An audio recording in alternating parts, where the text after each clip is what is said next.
गति 100 शब्द प्रति मिनट। डिक्टेशन स्टार्ट होने में समय शेष है 5 सेकंड। Ready start. महोदय, इस समय भारतवर्ष के सामने बहुत प्रकार की जटिल समस्याएं हैं और यह ऐसा समय है जब सबसे यह अपेक्षा की जाती है कि आप सदा भारत की सुरक्षा और उसकी उन्नति के लिए कटिबद्ध होंगे। आपको मालूम ही है कि जब से यह प्रश्न हमारे सामने आया है कि भाषा के आधार पर देश के विभिन्न भागों का पुनर्गठन किया जाए, तब से देश में बहुत प्रकार के आंदोलन उठ खड़े हुए हैं। सरकार ने जनता की इच्छा और मांग को देखते हुए उसके लिए एक विशेष आयोग नियुक्त किया और यह आशा की जाती थी कि उसकी जो कुछ भी सिफारिशें होंगी वे सबको मान्य होंगी और आपस के मतभेद के लिए कोई स्थान न होगा। इस संबंध में सरकार ने जो भी निर्णय किए उनमें से अधिकांश निर्णय सर्वसम्मति से ही हुए हैं, परंतु दुख की बात है कि एक दो स्थानों पर मतभेदों ने एक ऐसा रूप ले लिया जो देश के लिए वांछनीय नहीं हो सकता।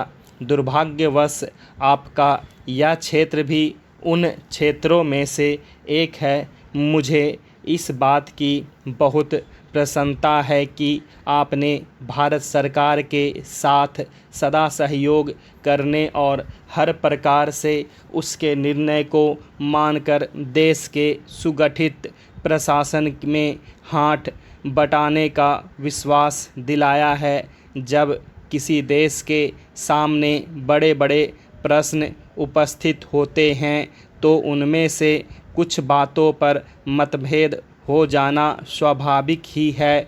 इस युग में जब हम सब काम जनता की सम्मति से करना चाहते हैं और हमारी सरकार भी जनता की बनाई हुई है, तब यदि कहीं मतभेद हो जाए तो उसमें उतावलापन करने की कोई गुंजाइश नहीं रहती, क्योंकि विरोध प्रदर्शन करने के लिए आपके पास पर्याप्त समय है। परंतु एक चीज़ जो हम सबको भली भांति जान लेनी चाहिए और जिसके संबंध में किसी प्रकार के मतभेद की गुंजाइश नहीं होनी चाहिए, वह यह है कि चाहे हमारे मतभेद कितने ही अधिक क्यों न हो, उनको सुलझाने का एक ही उपाय है और वह उपाय यह है कि इस संबंध में निर्णय आपस में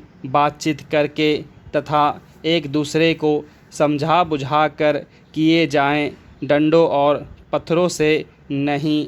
हमने अंग्रेज़ों के विरुद्ध भी जिन्होंने इस देश को 200 वर्षों तक अपने अधीन रखा, डंडे और पत्थर उठाना गलत समझा और नहीं उठाया।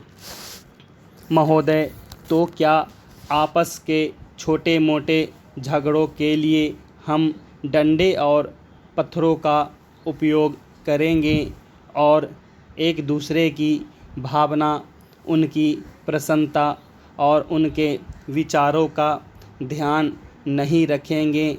मैं जानता हूँ कि जिस समय इस योजना के विषय में विचार हो रहा था और रुपये पैसे की कमी के कारण कुछ लोगों को इस बात का संदेह था कि इसको किया जाए या नहीं, उस समय राजस्थान और मध्य भारत ने करोड़ों रुपये जमा करके अपना उत्साह प्रदर्शित किया।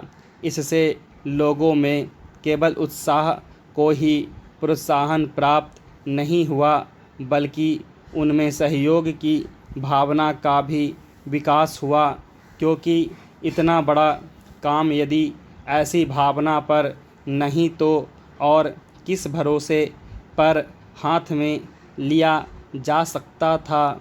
मैं चाहता हूँ कि आप में से प्रत्येक इस काम को अपना काम समझे और इसमें यथाशक्ति सहायता करे और इसको पूरा करा दें।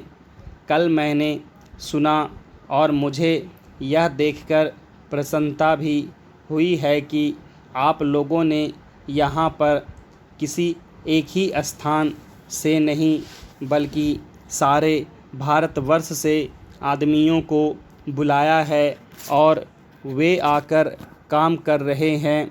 बहुधा ऐसा होता है कि ऊंचे ऊंचे पदों पर बड़े बड़े अधिकारी दूर दूर से आते हैं, पर जो काम कठिन समझा जाता है उसको स्थानीय लोग ही करते हैं।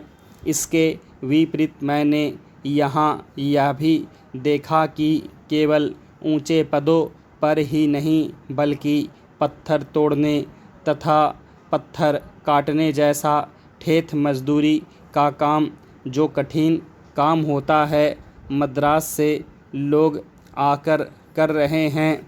यह हर्ष की बात है।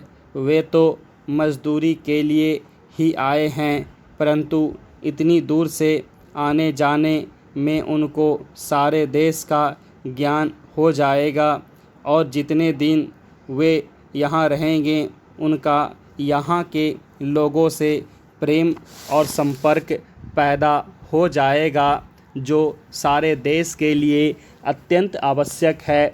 यह देश इतना बड़ा है और इसके निवासी इतने अधिक हैं कि जब तक सब राज्यों के लोगों का परस्पर थोड़ा बहुत परिचय कराने का विशेष प्रयत्न नहीं किया जाएगा, तब तक सबका सहयोग नहीं मिल सकता।